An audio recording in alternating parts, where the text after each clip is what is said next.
out there, if you're listening, please just give me a quick hello, or or goodbye, or whatever you want to say it with love. Right, so what we're talking about today is, of course, is Europe and the rest of the world safe? We've seen this weekend that the conflict in Palestine and Israel should be coming to some kind of agreement. We are also seeing that the hostages, the 20 Israeli hostages that are still left in Gaza, if they're still alive, will be released tomorrow, Monday, which is, what's that? That's the 13th of the 10th. And they should give them, they're going to give thousands of prisoners back to. But do you think that the peace will last? Do you think the ceasefire will last? Do you think that they're going to stop fighting? This is interesting for me. I've been watching it all the way through, and judging on what's going on in the world right now and everything else, all the things about Islam taking over the world and the rest of it, it's all getting stronger. They're becoming more forthright. They are saying out things openly, which I'll come to. I've got some clips to show you a little bit later. But basically, for me, it's not going very well. And I can't think whether Israel, sorry, not Israel, they will, but the Hamas will stick to the scheme, or Donald Trump's scheme of a ceasefire and end to the war. There's 20 points, I believe, that they've got to adhere to. Right, right, if you've just come across my channel and you want to see what it's all about, just give me a hello and then I'll start the show properly. I only intend to stay on for about an hour unless I get into a real debate. But if you want to debate with the old git, that's me, Mike Hall, please feel free to come on and say and give me your reactions on what is Islam taking over the world and Europe. And do you believe this is happening? If it is happening, well, I'd like to hear what your opinion is. I think it is happening. I think that we are being taken over. More and more things are happening to prove it and to show it. And I don't know if any of you know, but did any of you, has anybody out there ever seen how the Islamists took over Lebanon, for example? Because Lebanon was a Christian country, and within 2 decades they took over the country and had total control of Lebanon, and it was a very gruesome and murderous takeover. And the modus operandum that they use for this, they're using in the West. It's all over. It's Germany, France, Italy, Belgium, Netherlands, and of course the UK, which is I'm more interested in because I'm actually from there, although I don't live there anymore. So again, if you are actually seeing this, and I hope that you are, say hello or give me a hands up or whatever it is you want to do to say, right, yeah, I'm listening to you, get on with your show, you silly old bugger. And I will.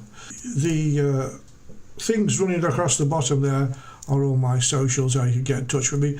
And it says on the screen there, #1 vintage TV channel. Now what that's talking about is, if you go to bestbeforetv.com, there's a retro TV station that runs their 24/7, programs, 24 hours a day, and lots of different programs on that you can watch for free. But they're all from, believe it or not, the 30s to the 80s, right? Mostly very old, because that's the idea, retro. And also the adverts that I put in between are also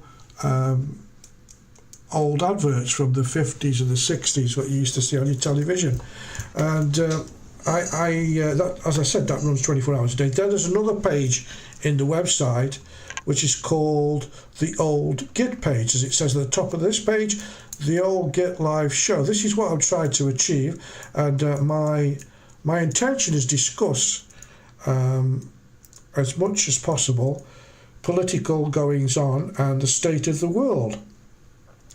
I've been on this earth for 72 years, and now for me, I see such horrible things taking place, and it's not good. It's absolutely not good.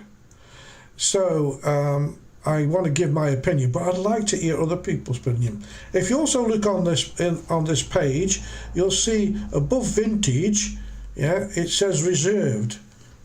Now I intend to bring on guests if I can to discuss whatever topic we're on about, or a topic that they want to discuss. And all you got to do is let me know if you'd like to come on and give your opinion as a guest, and then I'll try to set it up. I know how to set it up. Whether it works, I don't know. But there's 2 chairs there reserved for a couple of guests if you want to come on and actually be involved in one of the shows. Now, it's very... you can't obviously get involved in this one because I have to set you up before the show starts, which is a giggle anyway. So 2 chairs reserved there for people who want to come on and talk about the topics that I'm talking about, or you can actually come on and talk about whatever you like. And you might suggest a topic that you think that you're very passionate about, and if it's true, you can come on and you can basically, we'll discuss your topic, whichever it is you want to hear. Now, as I say, I live in the south of Spain, which is a great place to live, really is, but as I see in the rest of Europe at the moment, it frightens me. I couldn't live in the UK anymore, although I come from there. I couldn't live there. Why? Because it looks so dangerous. Stabbings on the street, this sort of thing. But what I really want to talk about is the takeover, and I really would like to get some feedback from somebody and get on with it, because I've got various clips and things to show. The question I'm asking today, and I'll repeat it now, is Islam taking over the West and destroying the culture and democracy? And is it a real takeover, and how far along the road? I think it's very close, and particularly with the type of governments that we've got in. But just to give you an indication, it is not just the UK. I'll deal with Europe because Europe is our closest neighbour, and my closest neighbour. I live in Spain. But let's first of all listen to the type of thing that goes on in England, and we'll look at other countries as well. And why is it allowed? Because to me, it's calling. When people start calling to change the law of a country away from the proper law, the law of the land, but they want to put their own law in place instead of adhering to the law of the land. For me, that's tantamount to trying to take over. So, without further ado, listen to this guy. 1,000 people die every year because of the alcohol. We are sick and tired of democracy, and we are here to provide you an alternative, and that is the Sharia. That is Islam. Oh, people of Britain, take a look around you. Do you not see the corruption? Do you not see the oppression? Look to how your democracy, it failed in the coalition government. Look to how your democracy, it failed when all of you wanted no war in Iraq. Oh, people of Britain, wake up. We as the Muslims have woken up a long time ago, and we are here to tell you that we will never stop struggling. We will never stop calling.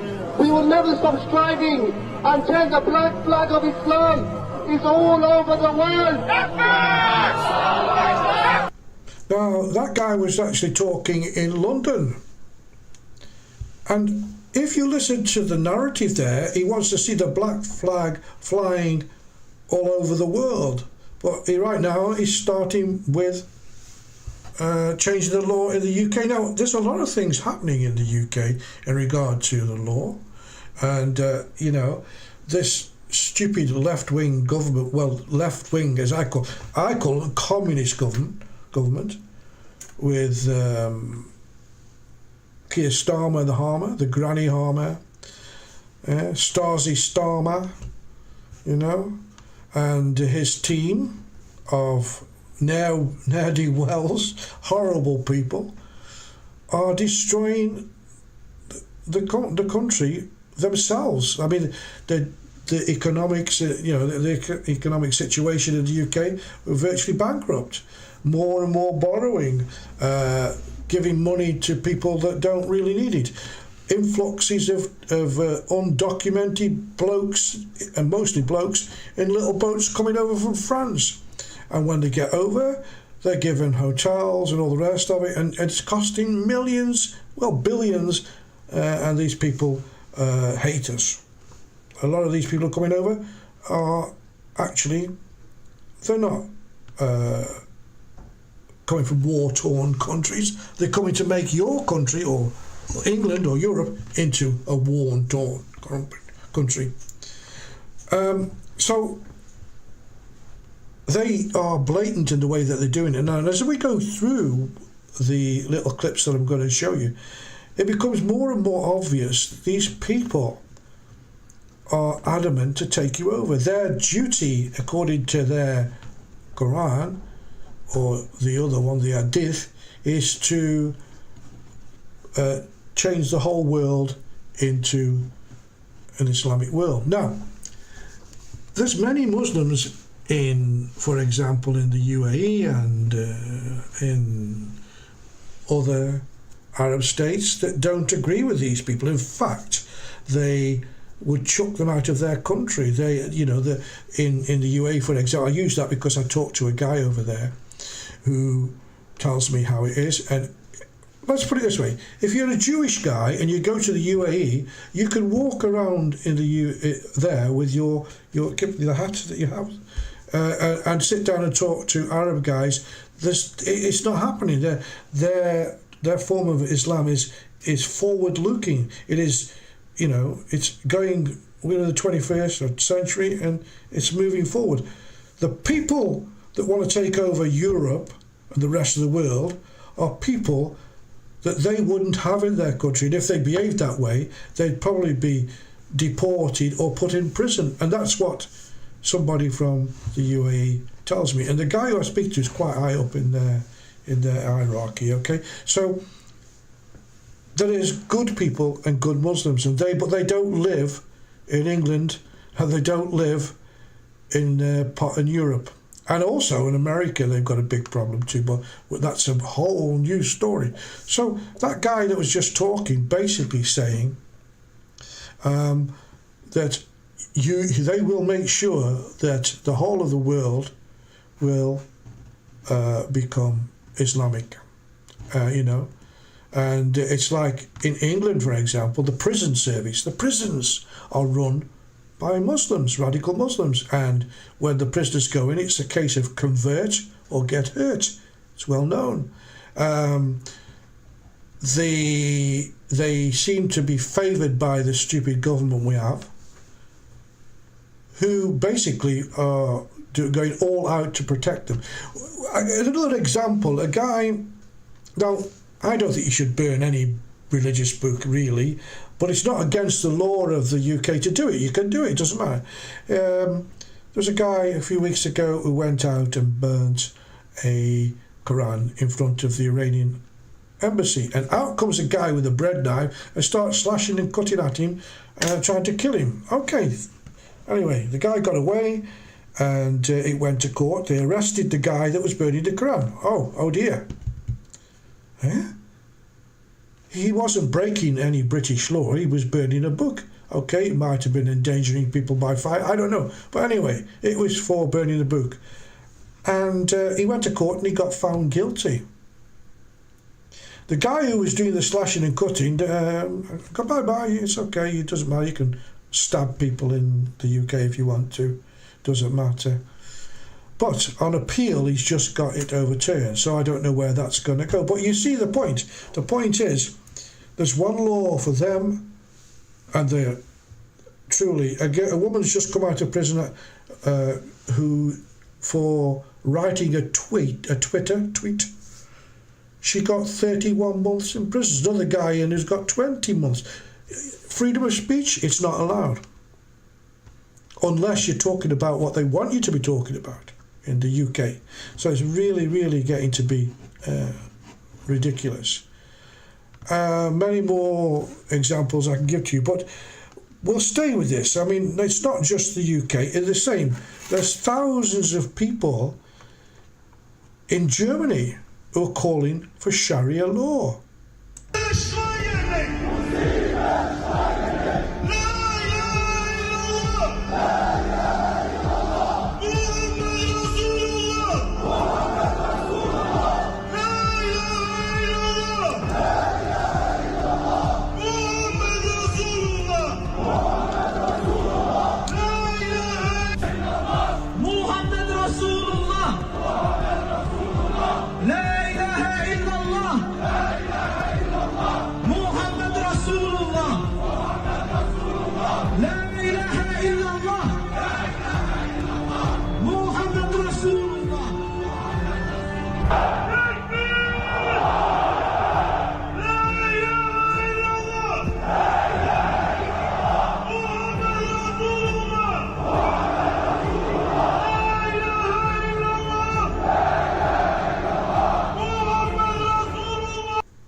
Coming to a city near you, that's Germany. I mean, you know, these people are hell-bent on taking you over, and believe me, I think they will if they're not stopped. Now, a lot of people on the 13th of September went out on a massive march organised by Tommy Robinson, he whose name must not be mentioned. Well, on my programme it will be mentioned, because I think he is doing wonderful things, bringing people together and showing a show of strength, non-violent, of course. And the people that went to that march were normal people. They weren't fascist right-wing thugs, families. There was people of all denominations. There was Muslims there, there was Sikhs there was Hindus and many other denominations, many other different religions. The only religion that's causing problem in the world is as I call it, the religion of hate. Radical Islam. And only this, they talk about genocide. Go to Africa, go to Nigeria, 200 people a day burnt, babies dismembered, women raped, 35, 65 women a day raped every day. And who is he? Boko Haram and other factions. You know, a lot of these, how can we say, they're kind of Muslim attacks that are happening all over Europe. The common denominator through all of them, as you see there, UK, Greece, Germany, Netherlands, Italy, Paris, USA, Sweden, Hungary, Bulgaria, Spain, Belgium, Denmark, South Africa, Australia. All these places are terrorised by radical Muslims. That's the common denominator. That's what's happening. Now, if it was only England, people could say, well, come on, you're racist, you're just...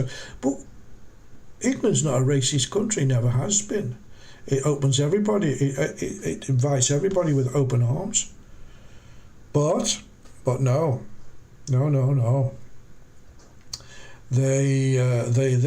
These people want to destroy your culture. They will accept no other religion. They will not assimilate into your culture. Do you know, you can go to a Hindu temple, you can go to a Gurdwara, which is a Sikh temple, you can go there and you'll be accepted with open arms, you'll be fed, people assimilate, they practice their religion. They do what they want, they practice their religion, and it's fantastic for them. But they fit into Western society too.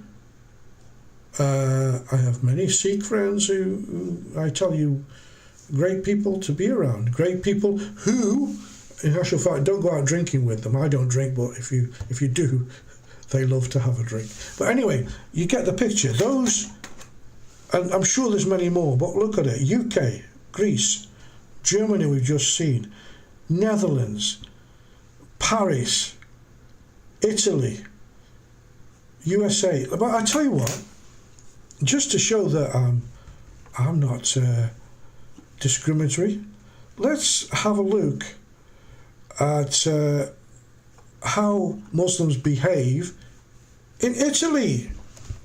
This was at Christmas, and for Italian people, they're usually Catholic, they have great religious backgrounds, and of course the Pope's over there in Rome. It's the centre of the Catholic Church, and we just talked about a man who burnt a Quran and went to court over it. What happens if you deface Christian religious celebrations or artifacts? I wonder. I'm saying that because have a look at this. This was Christmas in Italy. So what I will do, I will get rid of this one and we'll have a look at this. ثم أروح إن شاء الله. I will go إن شاء الله recite some Quran.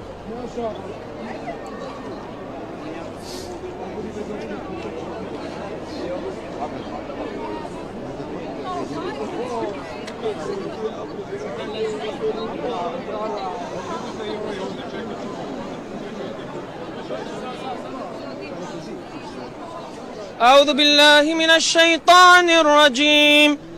بسم الله الرحمن الرحيم. ياسين والقرآن الحكيم إنك لمن المرسلين على صراط مستقيم. تنزيل العزيز الرحيم لتنذر قوما ما أنذر آباؤهم فهم غافلون. جزاكم الله خير.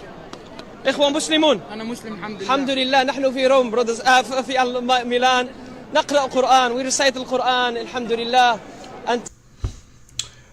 Right. First of all, you saw that all the Muslim people were coming and standing on a symbol, a Catholic or religious or Christian symbol on the floor. They were spinning and rubbing their feet on it, which is very disgusting in itself. Just doing that was bad enough. But then he goes and starts reciting the Quran in the middle. And I've got other videos where they're actually pulling down religious icons in Italy. They have no intention of assimilating into your country. You have to bend to accommodate them. This is not good. And as I said before, if you go to the UAE or certain other countries, they don't want these people. These people are pushing a 14th century ideology of hate. It's not a religion, it's a cult, as far as I can see. And these people are doing it in the name of Islam when true Muslims would never dream of doing the things that they do. So, moving on.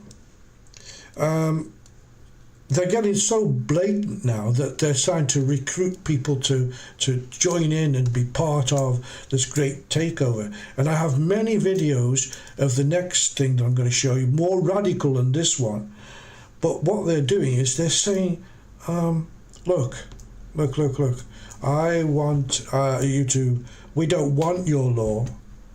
We're not interested in your law. we only want Sharia law. Now, the clip I'm going to show you is quite mild because I don't want to paint them with too much hate, because I don't hate them. I don't hate them at all, because the Muslims that do good in this world, I will welcome them to the UK all day long.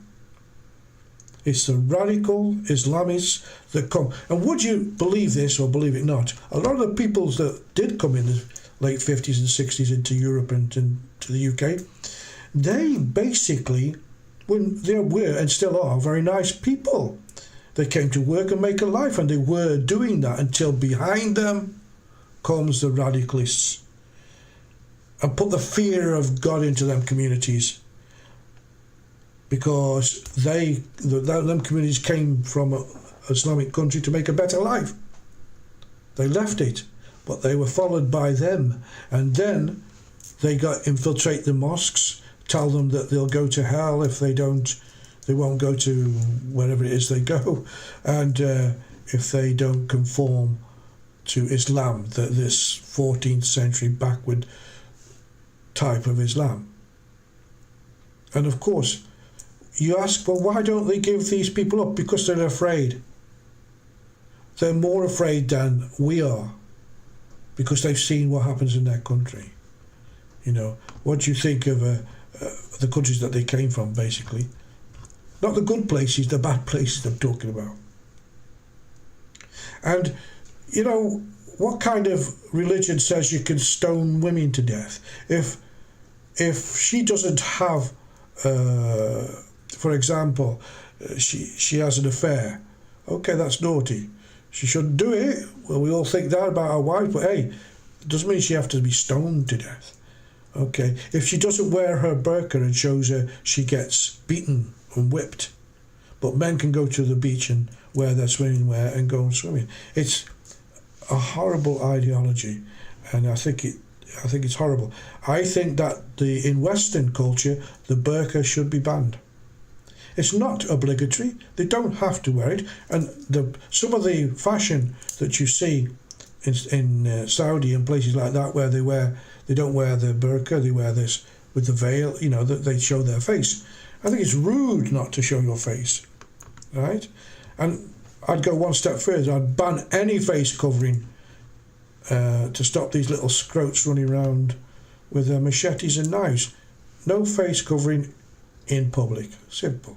But the burqa, especially for me, is not right. It shouldn't be worn. If you want to wear the burqa and feel comfortable, go to a country where it's the norm. It's not the norm in the West. We like to see who we're speaking to. Okay, so that's that. So they are definitely taking over. Now, I did say that many mosques have preachers who are basically, what they're doing is they're recruiting. Now, the younger generation, like any young generation, teenagers become very susceptible to this, and that's a problem. Right, I've just knocked my microphone off. That's a big problem, because they get indoctrinated, and that's what we don't want. We don't want anybody to be indoctrinated. So let's see how they do it. This is a very mild one. I've got other ones which I could show, but I'm not going to, where the preachers are waving pistols around and kill the infidel and the disbeliever, take over his house, have his women, blah. Oh, it's horrible. But this is not so bad, but the message is there. What's he saying? Enforce the Muslims to take up their British values. Now, we don't like your culture. We don't like your gambling and your homosexuality and your promiscuity and your man-made laws. We don't like that. I think what we've got is better. We'll keep to that. No thanks. We believe that Islam is the best way of life, and the Islamic way of life is the best. The Sharia is the best law, and we believe sovereignty is only for Allah, and this is why we stick firm to it. It's okay. Fair enough. What he said, he believes in Sharia law. He believes that Western law is no good because we drink alcohol. We gamble, we're promiscuous, and all these things. Well, fine. Why are you living in a non-Muslim country? Surely you'd be more happy living in a Muslim country where these things are obligatory. Why are you in a Western country trying to take over and enforce your ways? It's not right. I'll tell you why, because in certain teachings that are being taught to young Muslims is that it's your duty to convert the infidel, to enslave them, make them convert or they die. Take their women and enslave them. Take over their house. Don't, if they've got nice clothes, take them off them. Actually, I've been listening to preachers saying this. And a lot of the young Muslim kids, like young white or Caucasian or other types, I'm not going to mention what, can get very easily influenced at certain ages by these things, and it's ridiculous. Ridiculous. So that's going on, but is it really true that they intend to take over? Well, they're openly saying it now, and nothing's been done. I want you to see this next one, and I'll comment on this next clip after you've seen it. Force mindset. This is an army full of brothers with the same mindset, the same goals, to be the best they can possibly be, physically, mentally and spiritually, to get stronger with whatever they want. Calisthenics, wrestling, to get stronger in their deen as well. Brotherhood, we compete with each other to bring the best out of each other. Alhamdulillah, I'm saying this with chest, the army is growing, all by the will of Allah subhanahu wa ta'ala. We try to inspire the youth, even the elderly people, to reach their full potential. May Allah purify our intentions. Join the Full Force Army, inshallah. We're gonna take over the world soon, inshallah. Salute my soldiers. Well, I hope you heard the last statement he made. We are going to take over the world soon. We are training. Now, these are, I think the camps are actually paid for, and that particular training camp is in the UK. And what are they training for? To take over the world, they say. They're going to be stronger, better. They do this signal, which means there's only one God, according to them. Who's paying for it? Who's indoctrinating these young, now radical people who think they're going to take over the world? It's people like the Muslim Brotherhood, whose whole existence depends on the takeover of the world and becoming Islamic. And they have lots of money, they get lots of donations, and they set up these. Apparently, I think they actually pay for over, I'm not sure the figure's right, but over 60 mosques they have control of in the UK and all over Europe, who knows. But I'm not sure of the facts, so. But they are the main people who finance all this idiocy. And as you've just seen there, they're training in your country, in England, and I'm sure they're doing it in other parts of Europe, getting ready for the great takeover. They don't have to fire guns, by the way. They just keep having kids. 6 or 8 kids they have. You know, soon overtakes the indigenous population. Doesn't matter what you are. Doesn't matter if you, like I said, if you're Sikh, Hindu, or whatever. It doesn't matter. Because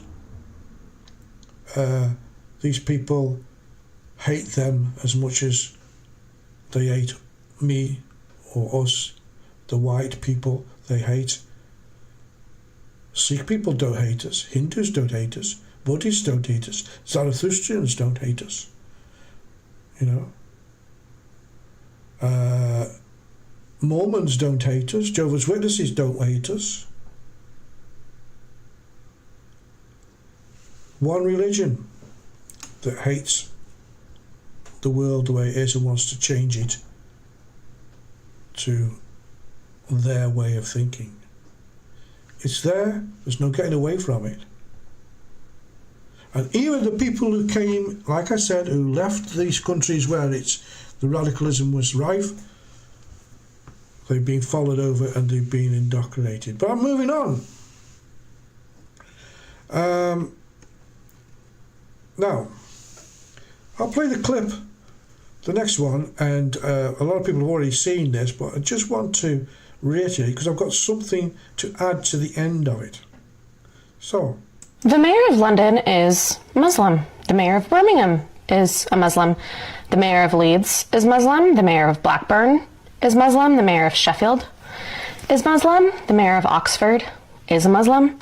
The mayor of Luton is a Muslim. The mayor of Oldham is a Muslim. The mayor of Rochdale is a Muslim. All of this was achieved by only 4 million Muslims out of the 66 million people in England. Today in England there are over 3,000 mosques. There are over 130 Sharia courts in England, and there are more than 50 Sharia councils. 78% of Muslim women do not work and receive state support and free accommodation. 63% of Muslims do not work and receive state support and free housing. State-supported Muslim families have an average of 6 to 8 children who all receive free accommodation. Every school in the UK is required to teach about Islam. The number one most common baby name in England is Muhammad. This is not immigration, this is invasion. now, I don't agree fully with those figures. I think the mayor's is about correct. But apart from that, in recent times, in the last year or so, it comes to pass that we have over 25 Muslim MPs who are in the government right now. And a lot of those MPs got voted in on the ticket. Now, when you want to be an MP in the UK, I'm sure normally it's about what you can do for your constituents, for the good of the people of England, for all the people. But no, they got voted in on Let's Free Palestine. What's that got to do with helping people in the UK? They shouldn't be allowed to get in. 25 politicians who have radical views are now in the British Parliament. Here in Spain, it would never happen. And I'm sure in other countries, I'm not Spanish, and they'll allow me to vote in local elections, which is fine. But general elections, no way, Jose, you can vote. You're not Spanish.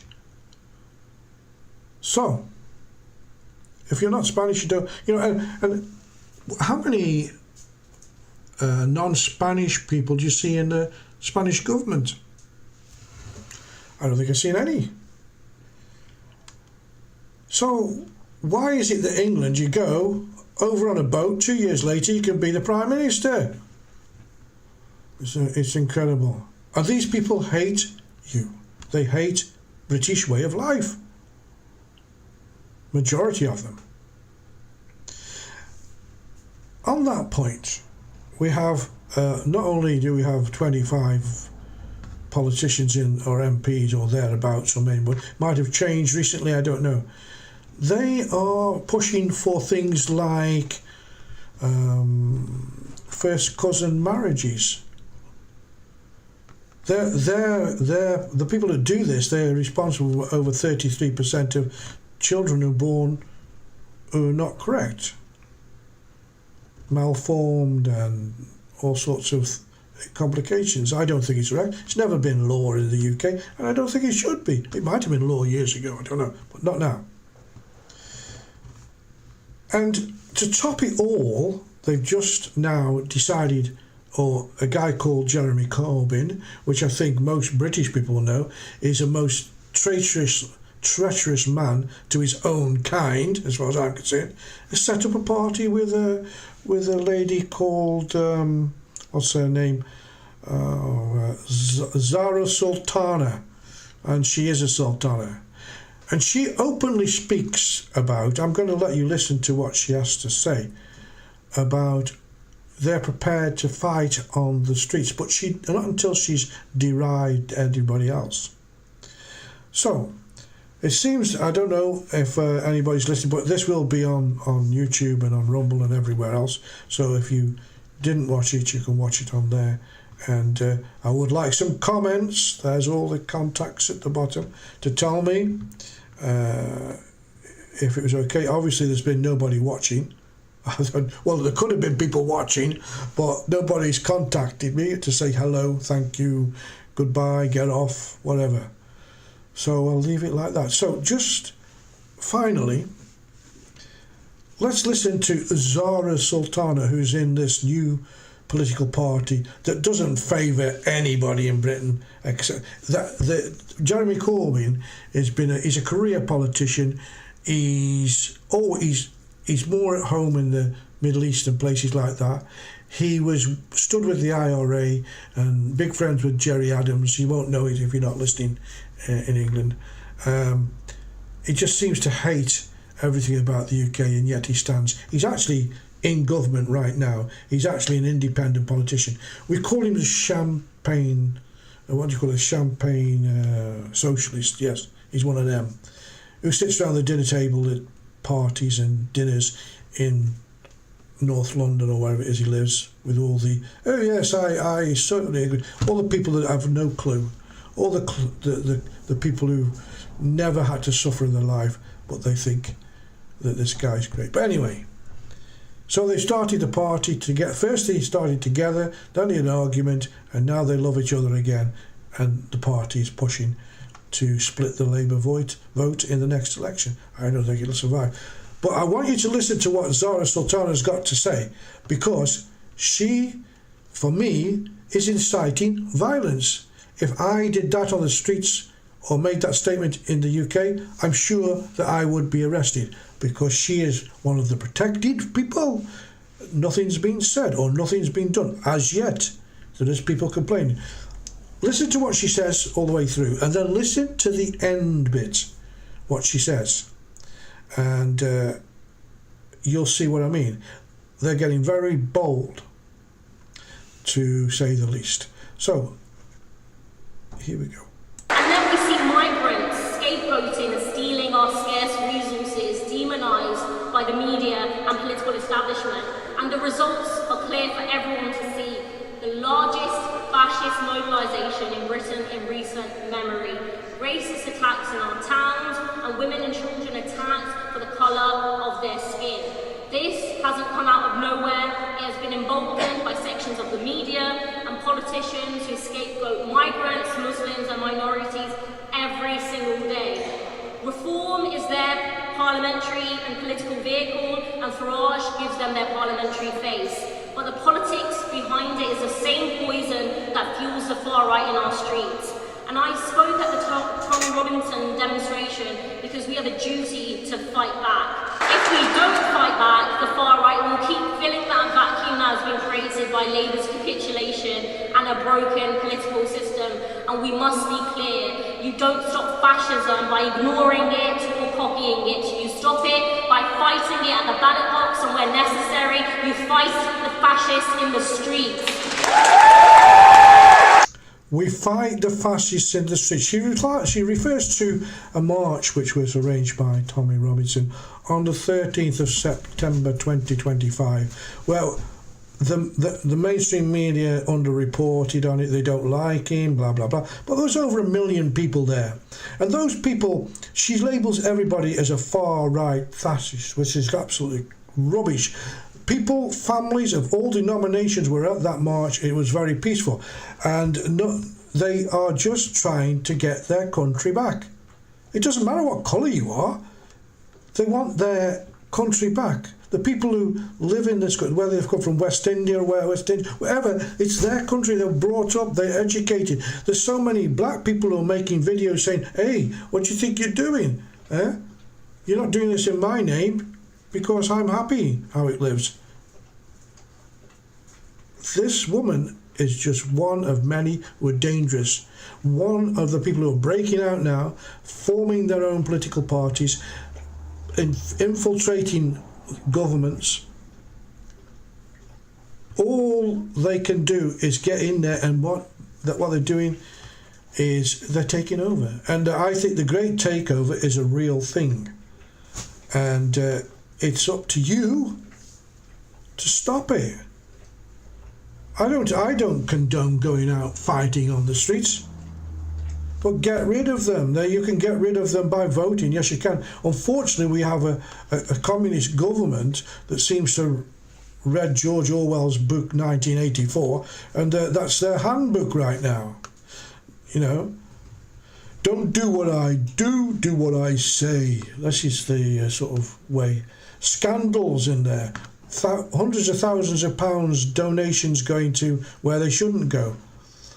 The Deputy Prime Minister who's just lost her job, Angela Rayner, comes from what? She buys an £850,000 house. No, I don't want to even go there, but you can see, where did that money come from? She tried to avoid tax twice, not once, twice. Eventually she resigned. But everything's fine now. Everything's fine. But there's more to it. Anyway, that's it. I think we've done enough. I don't know if anybody was watching not, but if you are, thank you. And all the socials have been going along the bottom there. Get in touch with me. This will be on this. There'll be a recording of this on YouTube and on Rumble and a couple of other places as well. So until the next time. Hopefully I'll get doing these live things properly, and once I do, won't be tired anybody, because I will be watching you. Take care now, and bye.